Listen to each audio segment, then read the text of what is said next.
So we're taking life advice from Reddit here. Let's see what we got here. Let's see if we like it. Okay, quote, "We all have two lives. The second one begins when you realize you only have one."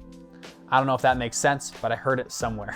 This is a quote you've probably heard before, but I see myself and other people in my age group not internalizing what this means or internalizing it the wrong way. We all have two lives. The second one begins when you realize you only have one. Some people take that from a scared approach, and other people take that from I have to optimize and squeeze every ounce out of life that we have. I see a lot of individuals, and I have close friends and people around me that are just coasting through life and are scared or nervous or not quite can't find the right what fit. And I sat down with a friend a few days ago and I was like, dude, we are living in the greatest time in the history of the world to be an entrepreneur.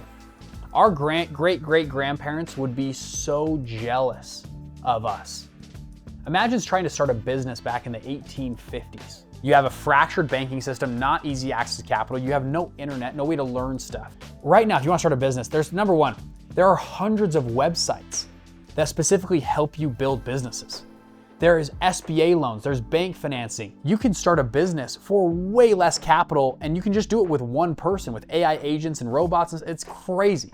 And furthermore, if you get stuck, you just ask chat or Google and people give free advice on YouTube for hours and hours. There is very few excuses to not do this. And I am shocked by how little fight some people have. And I get it. They've been beaten down. They feel like they can't afford a house. The wealth gap is dividing. They feel like, and I totally get it, they can't find a job. I'm like, dude, let's go start a business. How much time have you spent in the last month like studying and working on a certain sector idea? Because a lot of people have ideas. I have a business idea for this thing. Okay, how many hours have you spent going down the rabbit hole of that business idea and learning the game of business? I think I did this for a long time. I thought business was just a thing that just happened or was just lucky. Like, oh, that guy was so lucky. He had a great idea and just took off. The more I've been in business, the more I've realized that almost never happens. What happens is entrepreneur people build themselves into certain individuals that learn the skills of business. And they're so good at the skills of business that they then can apply that to an idea. And if it fails, no worries, they just do the next idea. They do the next idea. And they have I like to use the word the dog. They got that dog in them to go just make it happen.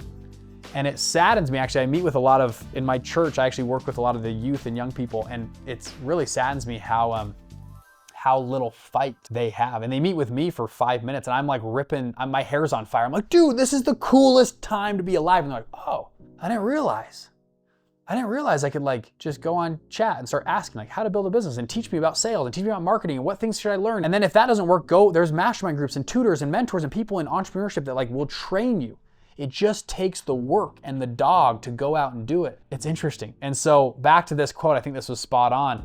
We all have two lives. The second one begins when you realize you only have one. And on that note, you can do pretty much anything. If you live in America and you're watching this video, I don't know about other countries, but I know about America. I don't care if you're black, white, poor, rich. There is every story of every type of archetype, immigrant that have come in and been successful in the United States. Why not you? Why not now? Put that dog into you. It's never been easier. The excuse list is getting smaller and smaller. While most people try to make it bigger and bigger, I believe it's smaller and smaller. There's never been a better time to be an entrepreneur. This too shall pass has carried me through a lot of situations. Yeah, I agree. That mental frame, I've used that a lot. Most days in business feels like you're chewing glass and staring into the abyss. Take an Elon Musk quote. And it's good to know like this too shall pass. And so far, guess what? Me and you have made it through every problem that we've had in the past. And we're probably gonna make it through these problems. And if we can get out of that state and say, number one, this too shall pass. God's got my back.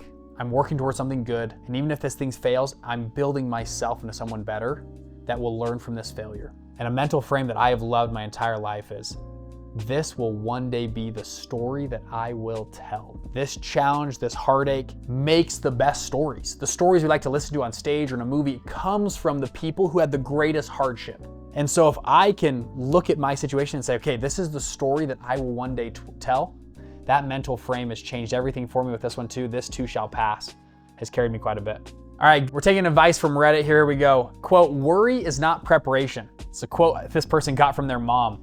I actually love that. Man, worriers, my mother-in-law has a shirt that says, I think it says on her shirt, "You don't know how much I've been worrying about you." And all the late nights she's up, she's always worrying about everybody. And worry is not preparation. Preparation is preparation. Now, worry can help you figure out the tools to find preparation, but preparation is preparation. And a mental frame that I have loved, back when I had a brother pass away when I was 16 and my family kind of always split up and all over the place, was a quote, and I think it was from Buddhist ideology. Focus on what you can control.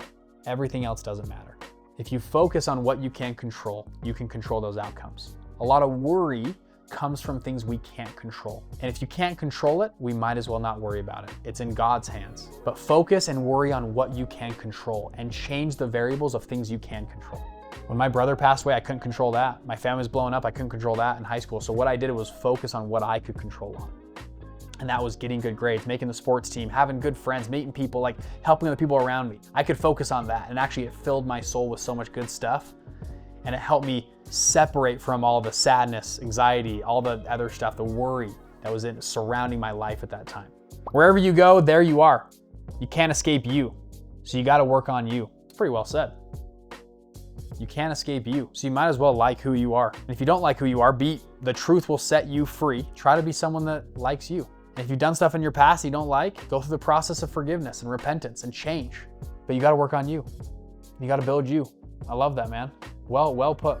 This is my own saying, but there are really two types of problems. One that money can solve and one that time can solve. Knowing the difference is most of the answer. I'm gonna hit this first one first, that money can solve problems and then time can solve other problems. But money, I like classifying problems into things that money can solve. In business, we don't have the right team. Well, some money would solve that problem. And I like to tell myself, you have this problem because you haven't made enough money yet. We're stuck in the airport, going through security delays, and I go, man, we don't have enough money. That's why we have this problem. My wife always makes fun of me. Bridger, stop saying that. I'm like, we are poor because we can't fly private or have a helicopter, whatever the thing is, right? Even in marriage, the number one divorce rate metric is usually around financial reasons. The number one reason for anxiety and depression is around money problems. So I remember at an early age, I said, well, if the number one reason for divorce, for internal problems in myself is financial, I'm gonna figure out how to solve financial problems. And money does actually solve a lot of problems, which is kind of crazy. Not all, but some. The second one they say here is time. And then you can look more at relationships and other things here of time. And a lot of times time does a lot of healing for people. But I would push back on the time one. Time alone, I don't think does stuff. I know people that hold grudges for years and decades. Sometimes time doesn't solve it. It does some solve things, but time applied correctly, I think, can solve a lot of things there. Social skills are very important. Hard work and intelligence are important, but mean nothing if you do not know how to talk or to work with others. Amen. Well put, whoever said this. I think social skills today are some of the most valuable skills a person can possess. Just being well-liked with your coworkers is a huge up for somebody. I know people that are at jobs that probably should have been fired, but they're just so likable. They're so fun to have around. They have so much energy. People just keep them around because they're amazing. Furthermore, we are seeing less and less of this skill base in our society. People are just worse at talking to people. I think social skills are huge. And I go back to Jordan Peterson's, I think it's his 12 rules for life. He talks about the best thing you can give your kids is the ability to talk to adults and have good social skills so that they're liked by adults. Have them order dinner. Have them talk to a waiter. Have them be able to converse, negotiate, make people like them.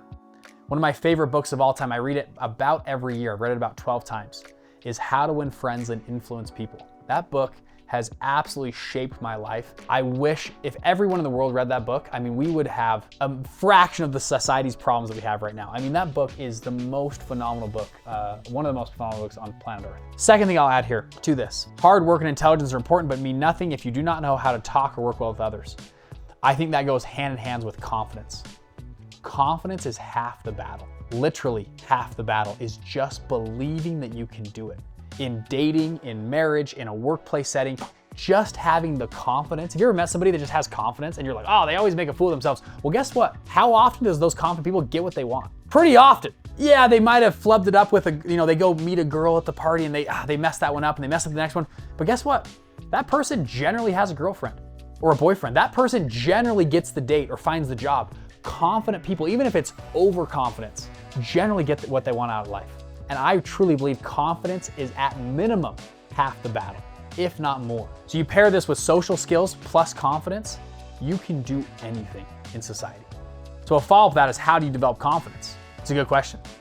I think confidence comes from an overwhelming amount of data stacked together that proves you do and say what you are.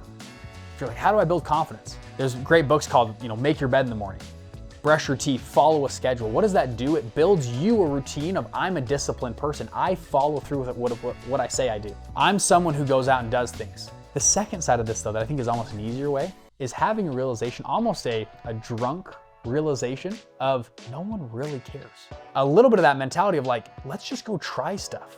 And if it all was like, I'm gone anyways. Let's just go try stuff. Let's just go talk to that girl at the party, because what the heck? Who cares?